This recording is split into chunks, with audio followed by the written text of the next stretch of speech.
go. So we're holding in Maseches Brachos. We're in Daf Beis. We made it to Amud Beis. So just a moment's review of what we said yesterday. I'll force you to review a little bit at least. We asked, there are two basic topics in yesterday's shir. The first was the question, the double-barreled question, how can you start a Mishna in the middle of a thought Me'emasa, and why night before day? And we answered, first of all, that the Mishnah is predicated on the assumption that there is a Torah Shebechsav, there are Pesukim out there, and you're expected to know them, or whatever. The Gemara is assuming, the Mishnah is assuming, I should say, that you know the Pesukim. And then we said there's almost like a maximalist or minimalist view, that was my phrase. It's actually not mine, but in any case, either that we're explaining the Pesukim almost, and since the Pesukim said, B'shach b'cha, when you lie down, before b'kumecha, u'v'kumecha, but anyways, it said lying down before getting up, so the Tana of the Mishnah felt forced to go in that order because he's explaining the Psukim. Or we could say, no, really the Mishnah isn't a running commentary on the verses, it's just that the Mishnah did what it always does, which is go look at the view from the Torah's perspective, and the Torah's perspective is, despite your intuition that day comes before night, no, the Pasuk said, V'yer v'boker, night came before day, and therefore, they follow that order. That was the first thought. The second thought we talked about a little bit was why it says this convoluted, the simple question of our Mishnah is, when do you start saying Kriya Shema? So they give a straightforward answer. Instead it said, when the Kohanim eat their Truma, or can eat their Truma. So why did it not give a straight answer? And we answered basically over there that it's to teach you another thing, which is that the Kohanim who became Tameh, and even if they're Mechusar Kippurim, they lack atonement, meaning they still have to bring Karbanos tomorrow, because they were a Zav or a Metzora. Even though they haven't got full atonement and they can't eat Kodshim yet, sacrificial meat, they can eat Truma from the time the stars come out, Tzeitzik Chavim, assuming they're going to the mikvah beforehand. So that was the second point, and then we discussed some proofs that you know that when the Pasuk says, Uva Hashemesh v'taher, and the sun comes and, literally the sun comes and it is purified, something like that. So you could understand the sun coming, meaning the sun coming into port at the end of the night, like setting, or the sun coming the next morning and rising. That was the question. And the answer was no. Uva Hashemesh means the sun coming to port, so to speak, coming into the horizon and descending below it. And then the taher doesn't mean the next morning the guy gets up and goes to the mikvah or whatever, goes to bring karbanos. No, the taher means the day washed away. The light of this day's sun's rays has been washed away, and now it's nighttime. And that's when we say Kriya Shema, from the stars coming out. So you see that the Mishnah was, besides for teaching two things at once, and besides for making it a closed book and obscure if you don't have a guide with Torah Sheba'al Peh to help you, it also, you see, is going out of its way to avoid giving an astronomical milestone.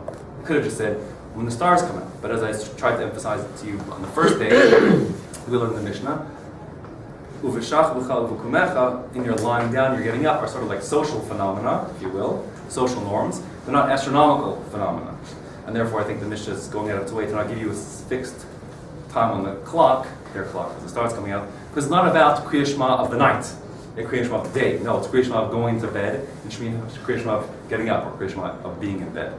And it just so happens, by coincidence, that in their society, and I guess most of human societies, or most of human history, bedtime coincided with nighttime, stars coming out time. Today it isn't that way, but we're the exception rather than the rule. Okay? Fine, that's what we said. So now, the Mishnah, we have a new thing to talk about today. I want to make it just a moment's hakdama here, a moment's intro. This Gemara here, I think it's not difficult, but I find it the most difficult of the Gemaras, let's say, in the first 5 chapters. I don't know why. When I first went this the Gemara the first time, I found it totally bewildering, and I was like, ugh, this is too hard for me, forget it, this is just confusing. My personal goal in this year, above all else, is that you should never feel that. You should feel, oh, this is easy, and I got it, and it's no problem. That's my goal. But if by the end you feel like, oh, this is just too much to get my head around, please do not be discouraged. It's an unusually involved, confusing piece. But hopefully you won't feel it, but hopefully you will feel what's the big deal. Okay?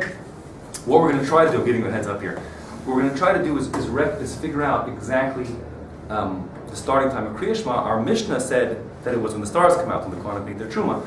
But we're going to see there are lots of different Tannaic, other Brachos that are lurking, which give other social cues for when it's time to say Kriya Shema. When people start eating their dinner, poor people, rich people, Shabbos coming in, and so on. And we're going to try to reconcile these times. The underlying assumption here, what's driving the Gemara, is we don't want to have a proliferation of Shittos. We don't have just because everyone used different words to describe something, we want it to be as few different times, different things as possible. So we're going to try to square away and say, oh no, they're not really arguing, they both mean the same thing. That's what we're going to try to do. That's the Gemara's going to attempt to do. So the introduction, the Gemara picks up. Oh, if you didn't take the time to do my suggestion of numbering your lines, I suggest you do it right now. So just number line 5, 10, 15, 20, count on the page. It will serve you in good stead, and I will refer to line numbers, which is I've realized only rational way to refer to these things. So, 3 lines up from medium-sized lines, which is how I've always heard them up to now. Okay, listen. So we're picking up on line 11. Sorry, we're on the base, 2b. We're on line 11 in the text. The opening words are Amar Mar. And I told you before that the usage of the word Amar Mar on the first page was unusual by referring to our Mishnah. Here it does it again, but this is that's there. So here Amar Mar means the master said, but here's our Mishnah said. What is the starting time for Kriya Shema? Mish'ah she'kohanim nichnasin le'echol b'trumasan. From the time the Kohanim come in to eat their truma. So now the Gemara says, V'raminhu. Now I told you, I don't know how many of you appreciated the analogy I made to bridge playing the other day, but I'm going to harp on that again for a second. That when you play bridge, if you know bridge, or when you learn Gemara, so they say things which they mean what they say, but there's also a convention here. When they say this particular phrase, they're synonyms, so to speak. But when they choose to use Raminhu, for example, they're cueing you that this question is a particular kind of question. They have lots of words to introduce questions, and Raminhu is introducing a particular kind of question.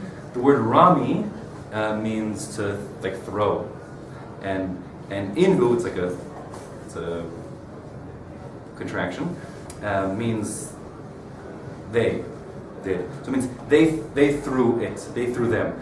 That literally means Raminhu or Viraminhu means and they threw it. What they're doing is they're pitting against one another, two sources of equal strength. Usually they're two Tannaic sources, it could be two psukim, but you wouldn't have a Raminhu. How could you say that thing in the Mishnah when some Amora said something different? That wouldn't happen. Raminhu means so they're pitting two sources together. How could the Mishnah say this when we have another Brisa which says not like that? That's what Raminhu means. So for Raminhu, how do you propose to reconcile your Mishnah in the face of this equally strong source of Brisa, which says, so we refer to this as the Brisa of line 12. That may sound you'll see why. Things get a little more hairy. In any case, for Raminhu, we introduce the Brisa of line 12. The Brisa says, Me'emas Aikarna Shema Ba'arvin. When may one start saying Shema in the evening time? The same as our Mishnah's language. But here the answer is, this Tana says, Misha ani nichnas le'echol pito b'melach. It's from the time that the poor man comes in to eat his bread and salt. That's not when the kohanim come in, until the ani comes in to eat his bread and salt.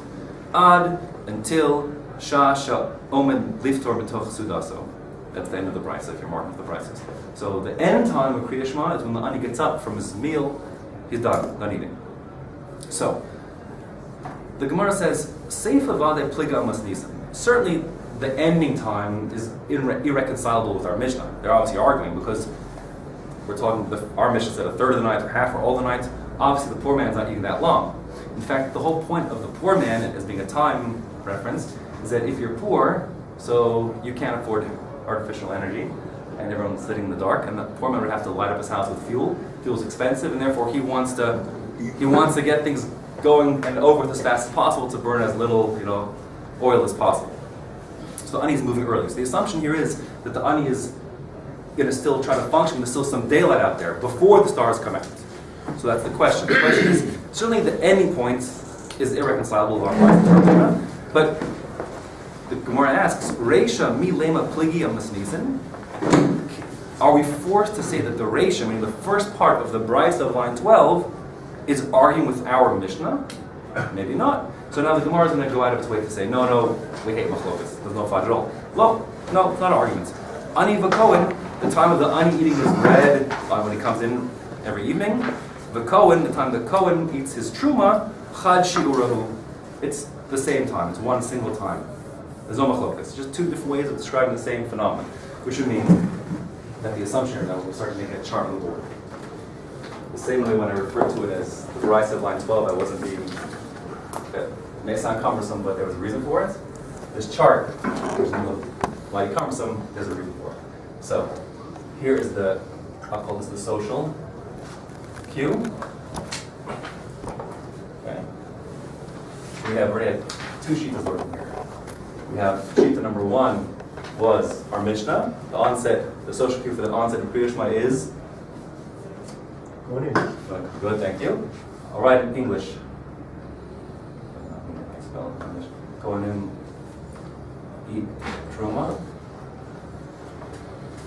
I'm assuming that for some people English is better than Hebrew, so we'll stick to that for now. It doesn't make a difference to me.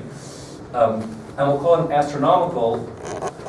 There's an astronomical phenomenon happening here, which is the stars are coming out. I'll call it astronomical. You know what I mean? That's something that's. I'll call it 3 stars.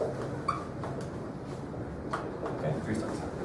So, who had the shita in our Mishnah? Who said it was the time the Kohanim eat their true one? You can look. And who was the Tannaic? Go look and see. On the top of the page, based on it all.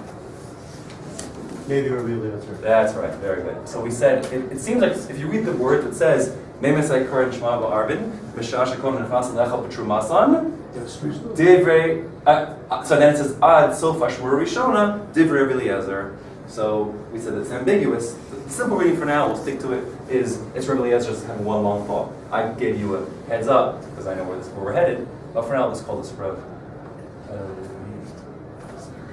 Okay? Now we have another time.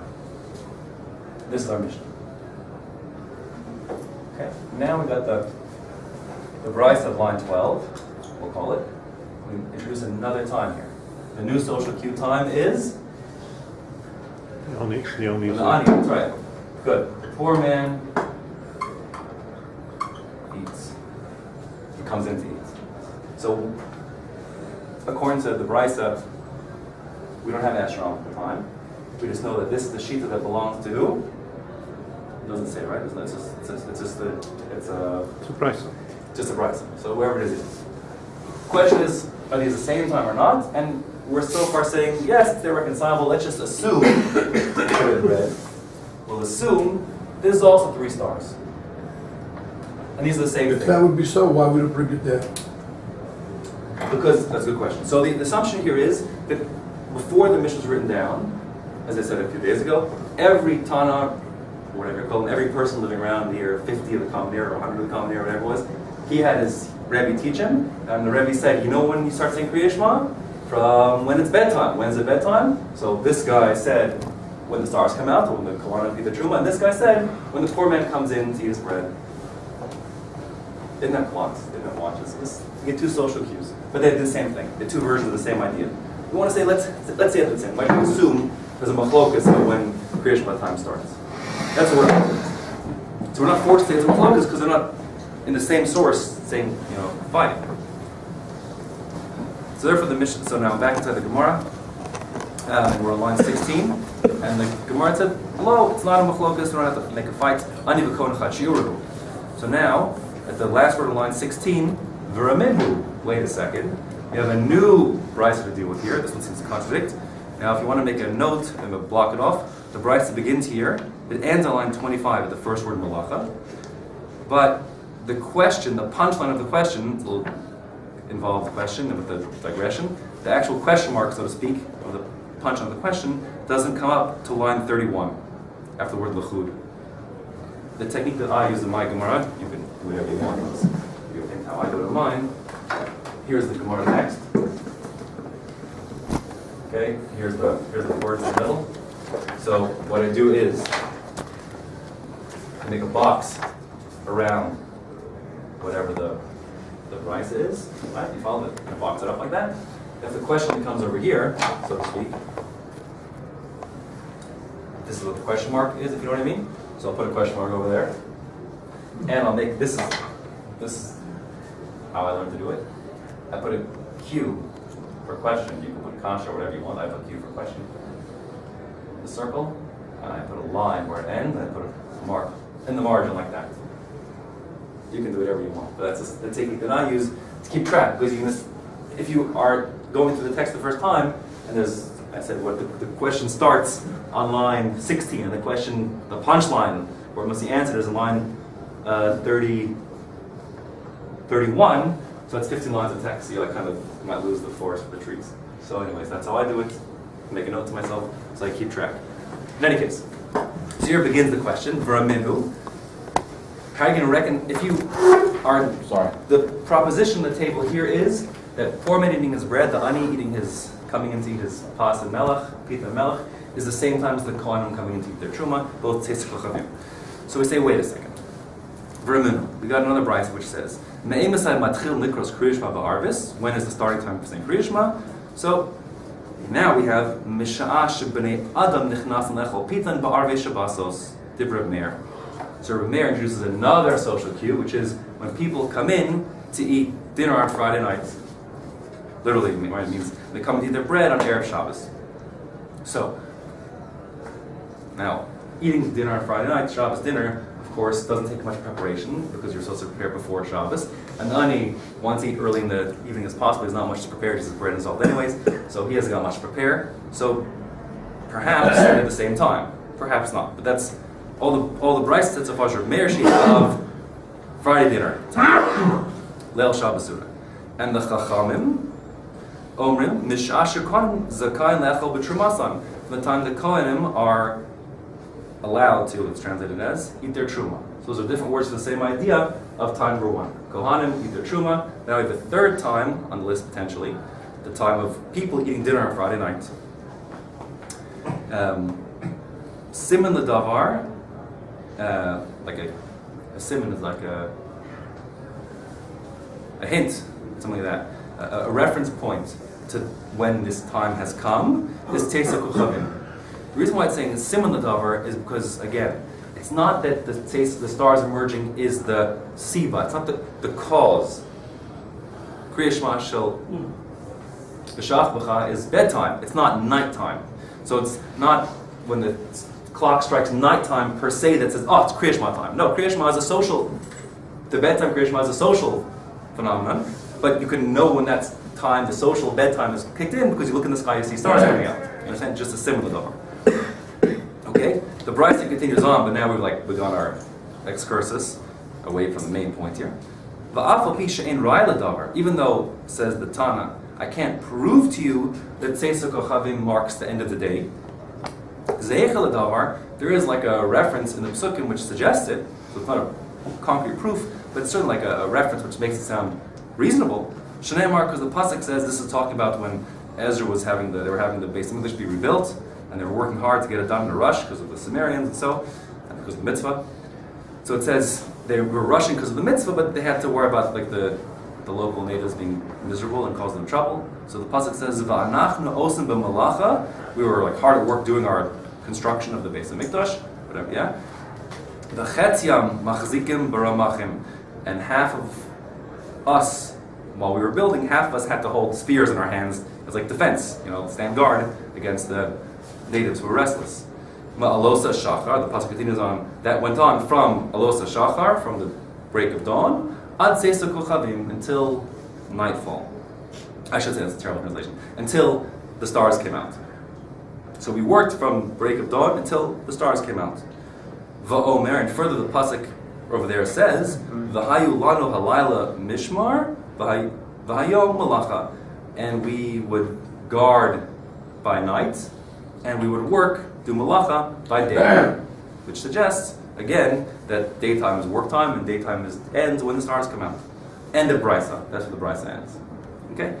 So now, we're going to focus, we said yesterday, remember I told you about strategy versus tactics. So I said yesterday the strategy of the Gemara is to follow the logic of the Torah, but tactically if we're on one topic, we focus and get that topic done first. It just makes sense to the Gemara and memory, and that's human consciousness in that way. So we're going to now, since we got sidetracked with this discussion about not a raya l'davar, but zeich l'davar, we can't prove it, but it seems, so we'll focus on that first. And the Gemara is now worried about this extraneous point. Ma'ava omer, why the Brachos have to bring two psukim to prove it. First it said, we worked Malos HaShachar Teisu Kochavim, and then it brought a second verse, and we worked, we guarded by night and worked by day. Like we already said they worked till Teisu Kochavim. So my va'omer, what's the necessity of bringing the second verse? What does that help? The answer is v'chitema, because maybe one might say, you could argue without that second va'omer, when it says they worked from Alos HaShachar till Teisu Kochavim, from dawn until the stars came out, maybe v'chi arva shimsha leilahu, maybe sundown marks the end of the day and the beginning of the night. V'inhu, but these guys, because they were in a rush to do the mitzvah, building the Beis HaMikdash, the mechashchi umekadmi. They, this is a funny word here. The root here is choshech, and the first word, choshech, means nighttime, right? The dalet is like a shin, and the mem is turning into like a verb. So it means they worked till late into the night. They burned the midnight oil, so to speak. The mechashchi, they went later than normal into the nighttime. And umekadmi, same thing. Kadam means like early in the morning. They worked. You could argue that the day ends at sundown and begins at sunrise, but they extended their work day to the maximum they could possibly work until the stars came out and they worked from dawn because they were in a rush. So that would mean if they were in a rush, or they were just wanted to do the mitzvah, that they worked beyond normal working hours. The normal working hours are from sunrise to sunset, let's say. But the fact that Torah goes on to say that the yom, the day, was for working, and we worked until tzeis, that would suggest very strongly that the work day is till tzeis coming out, and that is what defines day. So therefore, the Va'omer tells you that Yom is until Teisu Kochavim. And again, you can't really argue. It's not like it's not. It's just a zeichel davar. In other words, that's not totally compelling logic. It's just suggested by the verses, by the way people talked, and by the way that the Navi wrote it down, that they worked all day and they worked until Teisu Kochavim, which suggests that the day ends at the work day ends with tzeis and then becomes bedtime. Fine. In any case. Getting back to our real issue here, so we're trying not to close a circle. Kasal Kadaitach, a reasonable assumption is, this word Kasal Kadaitach means, we are assuming this, although usually when it says Kasal Kadaitach, literally means it might go up into your mind or something like that. It might go up into your mind, a reasonable thing to think is ... Kasal Kadaitach is also a convention which flags you that will probably reject this assumption later on. But for now we're saying it's reasonable to assume that the ani and the bnei adam are chad shiuruhu. That the brisa, we'll call this the brisa of line 17, when it suggested a new time, it's reasonable to assume that this new time of everybody coming in on Erev Shabbos is the same as the ani eating his bread during the week, because again, no prep required, and you want to start quickly. So therefore, now adding the brisa on line 17, we're going to call it over here. Line 17 brisa. We had a third shita. The social cue was, what's the new social cue that we find in the brisa? Every Shabbos. That's right. I'll call it Friday night dinner. Right. Whose shita was that? Rabbi Meir. Thank you.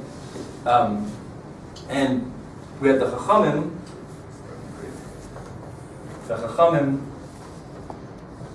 in the brisa on line 17, we'll call it said the Kohan. So we have two times here.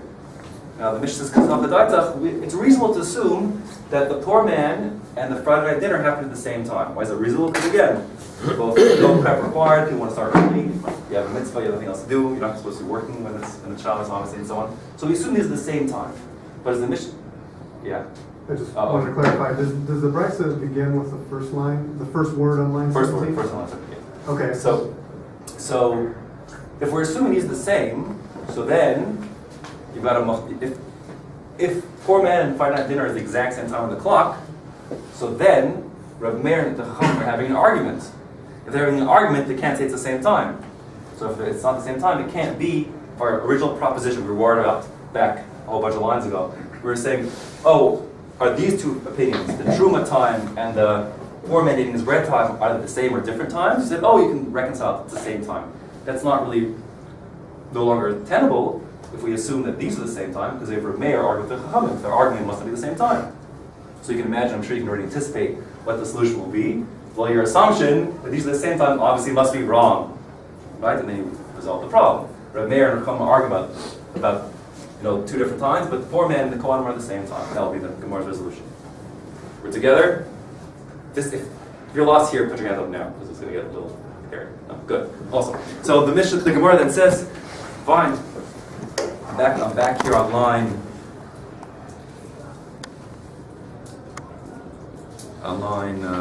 Let's pick it up again from line 28. So we say, it's reasonable to assume that the Ani and the Bnei Adam, number 2 and number 3 on that list there, I should number them, are Chad Shiuru, are at the same time. But Ve'i Amart Ani v'Kohen Chad Shiuru, if you also want to say that I'm going to put numbers here. Still. This is going to be sheet number 1. This is 2.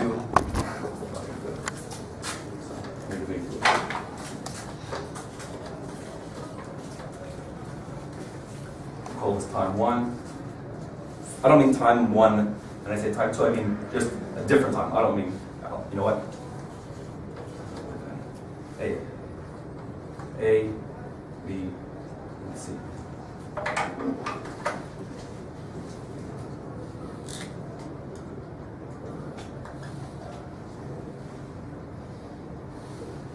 That's format.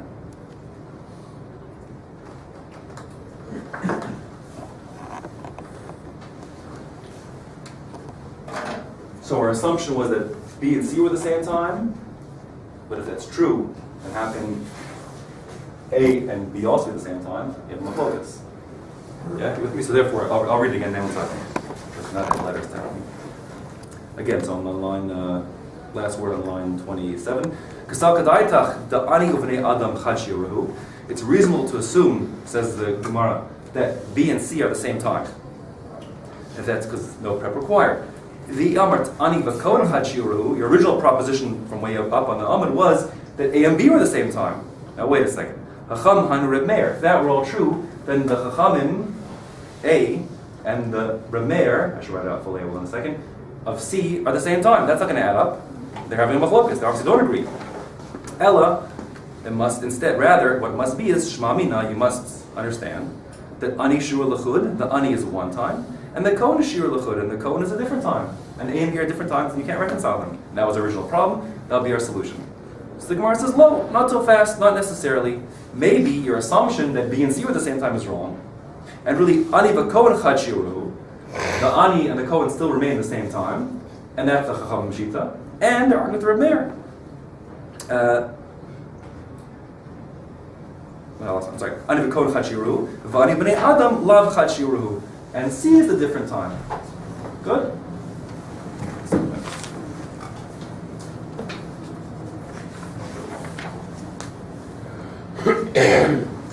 Okay, so our original problem was reconciling, saying that A and B are the same time period, and nothing has forced us to say otherwise.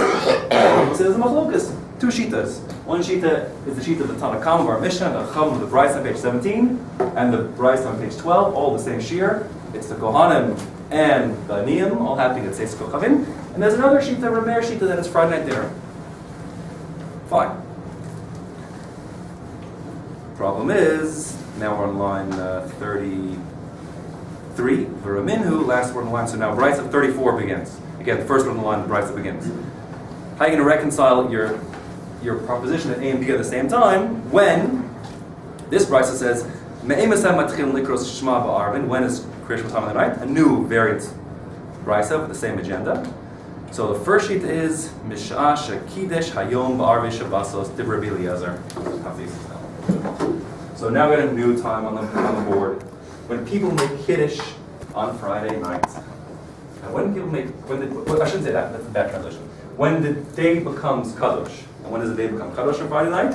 When you make Kiddush. Well, even if you don't make Kiddush, it comes exactly. So we'll pull it onto the Banish Mashos. For reasons that I... How is that different than Friday night dinner? That's a good question. But in the end, we'll try to reconcile this all. Good question.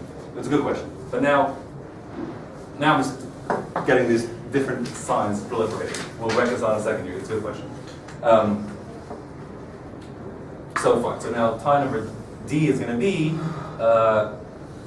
onset of I'll call onset of Shabbos. Oh, fuck, that's a good translation of any. this is time D. And this has the astronomical phenomena, which we'll call it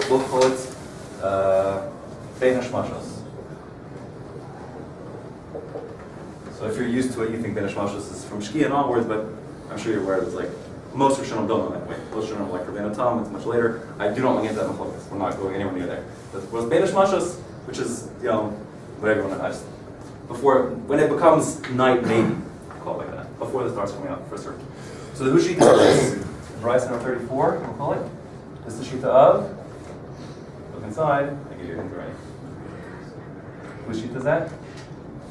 Someone? That's right, thank you. Okay. Right.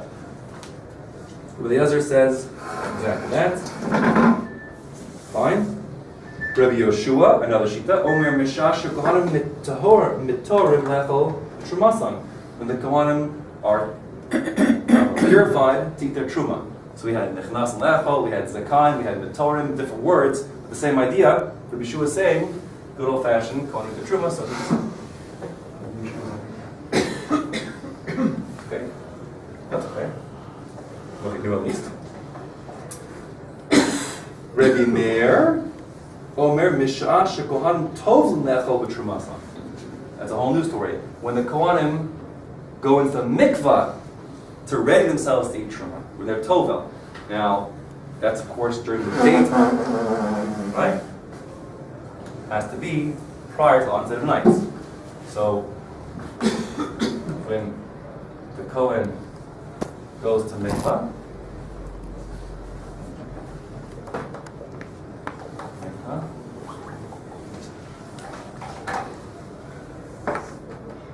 and that Shita was Shita of who? The mayor.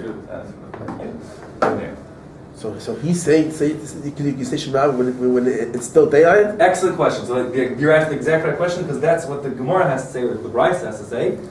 Pipes up Rabbi Yehuda in the Brachos. Rabbi Yehuda says, what are you talking about? Below Kohanim Yomim told them the Kohanim have to go to the mikvah in the middle of the day. They have to go to the mikvah during daytime. How can you possibly say that bedtime is daytime? That makes sense. Bedtime is bedtime and daytime is daytime. So Rabbi Yehuda is going to have a kasha on this. We'll come back to that. But that's exactly his objection is your objection. Good. But meanwhile, another shita, Rav Chanina, Omer Mishasha Ani Nichnas Lechel Melach. Rav Chanina says when the poor man comes to eat his bread and salt, that of course just will be the death knell to our proposition here. Obviously, A and B will no longer be reconcilable because we have a machlokes in our brisa here. Okay, just cutting to the chase. But then it gets back to our brisa. It's not done yet. Another shita yet. Rav Achai, Va'amrila Rav Acha. In other words, there's a machlokas, and whoever wrote the brisa wasn't sure if the man who said the shita, his name was Rav Achai, was a certain person, or Rav Acha, another person. But either way, we don't know about him. Sorry? We don't know about him. Okay, there's a Rav Achai and a Rav Acha. There's two guys running around. Do you know who they were? Or I don't know. They're not, as far as I know, they're not major at the time. Sorry. But anyway, it's wherever they were, and the Gears has been, the store already got confused by then who said the shita, but either way, he says, Omer Mishasha Ro Bnei Adam Nichnasan Le'asev. When most people come in to eat dinner. Le'asev means to recline. It's a reference to how they ate in those days. Like, your Pesach Seder, you have to keep on a seva. That was normally eating back then. So, there's another time here, which is when people eat. Haseba Ashira says, that's how we eat it. So, as opposed to poor people eat, chick-chock. But the rich people, they take some time to barbecue your steak, and then you gotta sit down, you gotta bring out the slaves, you gotta bring out the tables, then you have dessert afterwards, like it's a whole process. They know how to live it up back then. So when, I'll put recline, that's a literal recline. When people recline, or dinner. Okay, that's it. So it's another shita. I'll call it Ravacha. How are we doing for time? I see your hand watches. Oh no, you're making me nervous. Rabbi. Sorry. Rabbi. Must be Rabbi, yeah. Rabbi. Rabbi Achai. Rabbi Meir, Rabbi. Everybody's Rabbi. Everyone's Rabbi here. Yeah, they're all, this Bryce happened here. It's all presumably they're all Rabbi means that it's smicha. Good. So our Bryce here, Bryce on page 34, has 5 shitas. They're different. A, B, C, D, E, F is just the order in which we visited them. We didn't actually sequence them in terms of what's earlier and what's later. But first things first, it's going to be clear that the main problem we're going to have our agenda was to say A and B were at the same time. Is obviously that proposition is not tenable because Rabbi Yeshua said A and Rabbi Chanina said B, so that's a non-starter. We're going to have some other problems going to lurk in a moment, so I'll point them out to you. Number one, we have the question that you asked, or that Rabbi Yeshua asked in the Mishna, in the Brachos itself, which is how in the world can you go to mikvah and be considered as bedtime? That's a problem. We'll also have the problem, just giving you a heads up, that Reb Meir in Brachos on 17, Kolet, said Friday night dinner, and now Reb Meir over here is saying the Kohen goes to mikvah. And Rabbi Eliezer in our Mishnah 34, Brachos 34, is saying the onset of Shabbos, whereas in the Mishnah he said 3 stars coming out. So we have all these problems that we have to now iron out. When does this price end? What line? Brachos ends with the word "save" on line 42. Second to last word on line 42.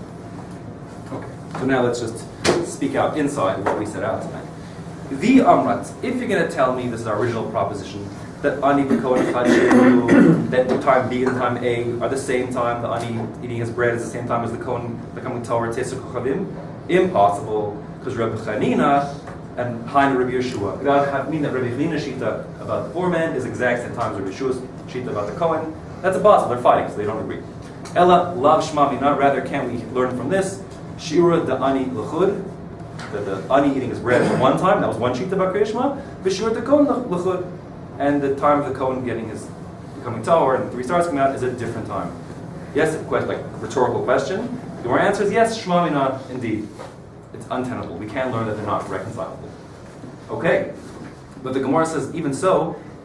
Now that we've got A and B at different times, hey minayu mu'uchar. They want to know which one is later. So, Mistabra says the Gemara, the ani mu'uchar. It's reasonable that the ani eating his bread, time B, actually happens in terms of the clock later than time A. The stars coming out. Why? Diyamat the ani muktam. If you would say that the ani time B happens before time A, then presumably Rabbi Chanina would be the same as Rabbi Eliezer. What does that mean?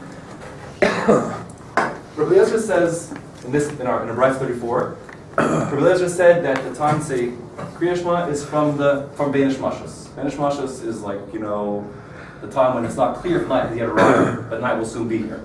Which presumably is not very different and has no real great difference. There's not much wiggle room between that and when the stars are coming out. There's no other real indications. They're close together. Beinish Mashos coming and stars coming out are very close together, and there's nothing really to distinguish between the two. It's the suffix of Beinish Mashos. So it's not reasonable, says the Gemara, to try to squeeze between these two sheets, between Beinish Mashos and the Tesuk Chavim, yet another sheet over here. Doesn't make sense. And therefore, it's not like the Rabbi Chanina is before Rabbi Yeshua, that the ani is on the clock, in some moment wedged between Beinish Mashos and Tesuk Chavim. Not likely. That's considered to be like a very short window that runs into the other. That needs great reference. Therefore, it's reasonable to assume that the onset of Shabbos happens to Beinish Mashos. That's one shita, Rabbi Eliezer shita. Then Rabbi Yeshua says no, it's a little bit later for Kriyat Shema, and no, Rabbi Chanina says the ani eats a little bit later than that. So I guess the ani, although he hates to spend money on oil, whatever it is, he likes to get all his work done as fast as possible, outside his house too, whatever he has to do grocery shopping, who knows what he has to do, the last minutes of light, and then he eats a quick meal in the dark, and then wraps it up. So that's the Gemara's question, and its answer. So let's just use a different color. I'll use red here. Right now we're saying, I don't know if that's technique, but in the meantime, we're saying this happens first, this happens second, and this happens third. We'll have to shove these in still, and just so far as we've said so far. Okay? So, fine. So again, line 45, last word. Hey minaya mu'uchar, which I'm just repeating it again so you see it now that we've gone over it. Which of the two, the ani, shita B, or the kohen, shita A, is the later time? Mistavra, for the word svara, it's logical, it's reasonable. Again, it doesn't have to be, there's no logic compelling us that there's no other way to reconcile it, but it's reasonable to assume that the ani mu'uchar, that the ani time B is the later time. The amrat, the ani muktam, if you say the ani time is before time A, then you're going to have to mush these together, and it's not really clear when the Rabbi Chanina's time B would be different from Rabbi Eliezer's time D. Fine. Rabbi Chanina and Rabbi Eliezer would be the same, presumably. Elalav shmamina, rather it's reasonable to assume, can't you learn from here? And yes you can. The ani mu'uchar, that the B time for the ani is a little bit after the A time. Yes, indeed, shmamina. So if our main topic, now we have some, housekeeping to worry about loose ends to deal with, but our main topic began today with the contradiction between Kohanim and the ani. Can we reconcile them? And we tried to, but we can't. And we finally resolved by saying that different times. First comes the Kohen at 6, and then a little bit later comes the ani. Fine. Now, back inside the Gemara, here's an Amar Mar, which is the conventional Amar Mar, which is, we had said before. Now, this Amar Mar is reference to the Bryce on page 34, line 34, I should say. Amalei Rabbi Yehuda, Rabbi Yehuda had asked, he had a kasha on Reb Meir's time. Reb Meir said, time E was when the Kohen go to the mikvah. He says, V'alo kohanim ba'od yomim tovlim. He said the Kohen have to go when it's still daytime. So how could that possibly be bedtime? So Shapir ka'amar lei Rabbi Yehuda, the Reb Meir. The Gemara gives the editorial comments. That's a great question. Rabbi Yehuda says that's a great question. What's Reb Meir going to say about that? So Reb Meir, hachi ka'amar lei. Reb Meir would have answered like this, or did it, would have, could have, should have. I don't know if he did or didn't, but he could have answered like this. He would have answered like this. Mi savrat, like are you so convinced? Da'ana abenesh mashas didach ka'amina? You think I hold like you? That benesh mashas is your benesh mashas? Because there's a machlokas, we'll see in a moment, between Rabbi Yehuda and Rabbi Yossi over how long benesh mashas is. Rabbi Yehuda, who's the guy asking the questions, assumes benesh mashas is a long period of time. So if it's a long period of time, let's for argument's sake say what we call benesh mashas. His sheet is Rosh is a half a mil, 9 minutes, it's a Girsa problem, maybe it's whatever it is, 18 minutes, 13 minutes, whatever the story is, he has a stretch of time. And it's a stretch of time from nighttime to before Benish Mashas when it's certainly day. A long time period, and therefore, Rabbi Yehuda says it's unreasonable to assume they can go daytime for the mikvah. And call that bedtime at night. But Rabbi Meir says, you're so convinced I hold like you? No. Ana Benish Mashas Rabbi Yossi Kamina. I'm talking about Rabbi Yossi's Benish Mashas. Because Rabbi Yossi doesn't think Benish Mashas is this 9 or 18 or whatever is minute span of time. Dam Rabbi Yossi Shita is, this is actually Brisa. I assume. Benish Mashas Keheref Ein. The Benish Mashas is like a blink of an eye. Ze nichnes ve'yotze yotzi. The day and the night, like transition in a moment. So Rav Meir is saying, what's the big deal? If 8:53 is good enough to be called night, okay, so at 8:52 they can call that nighttime also. They go to the mikvah at 8:52 and the time for 8:53 the stars coming out. So it's a minute apart, so what's the big deal?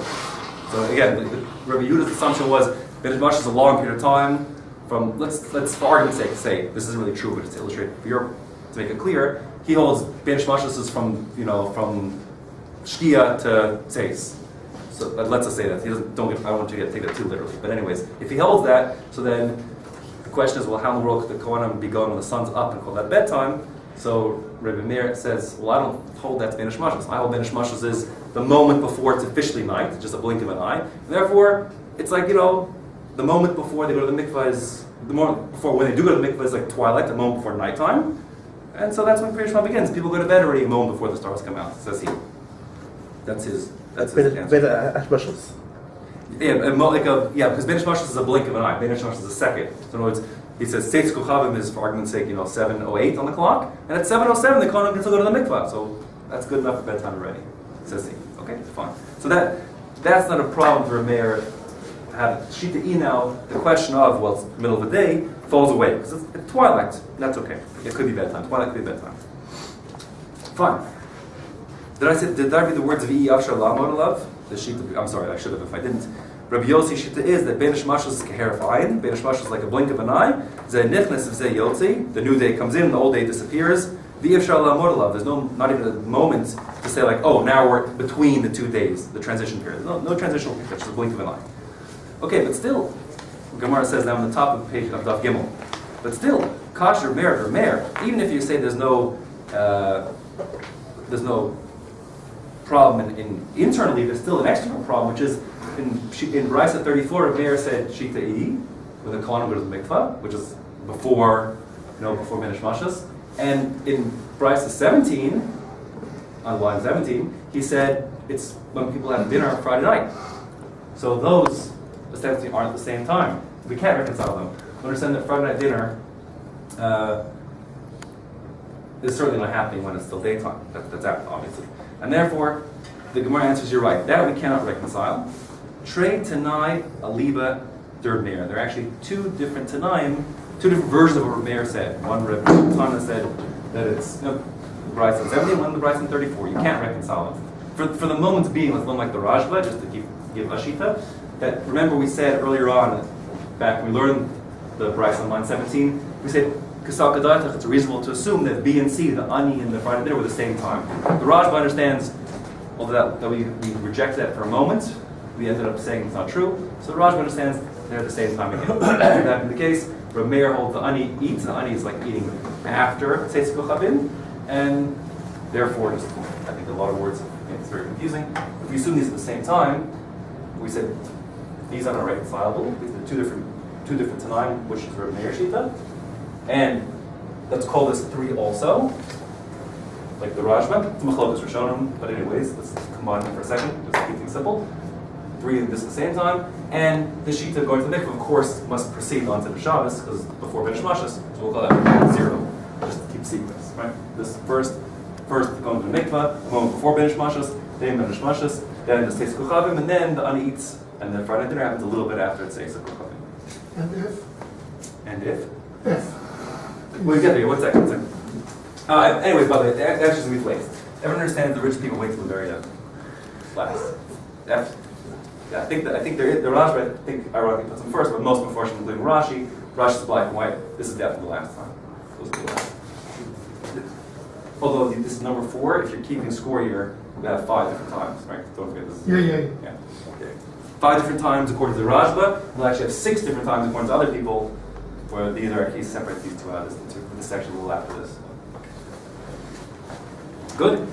So, lastly, the Gemara says, okay, so you've told me that Reb Meir's 2 Shittos are irreconcilable, and therefore there must be 2 Tanaim. Well, we don't like that very much, but it seems no choice. We have a similar problem, Kash Rabbi Eliezer and Rabbi Eliezer. Rabbi Eliezer in our Mishna had said, ostensibly, it starts at Tzeis Kochavim, on the top there's the Mishna.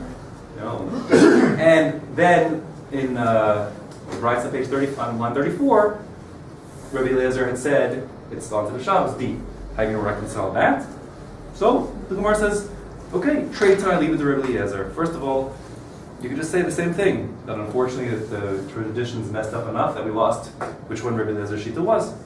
V'i boyes ema. Alternatively, I can say no, this is what I prepped you for back in the Mishnah. Maybe we can say another reading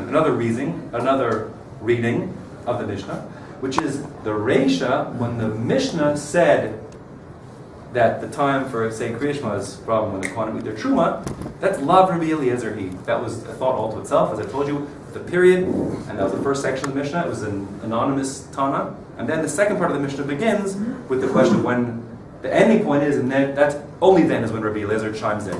So either we had a contradiction between the Mishnah's Rabbi Eliezer and the Brachos on line 34 Rabbi Eliezer. Perhaps number 1 was, unfortunately, we lost track, which, Rabbi Eliezer had a base midrash, he was a Rosh Shiva, and his Talmidim disagreed which one he said. That's one answer. The second answer is no, there's no such machlokas. You're reading the Mishnah wrong. The Mishnah shouldn't be read for Rabbi Eliezer saying this at all. That was just the Stam Tanakama, saying Bridar, saying the Kohanim, and Rabbi Eliezer Shita always was. He just wasn't opining over there with the onset of Shabbos at the beginning of Benish Mashas.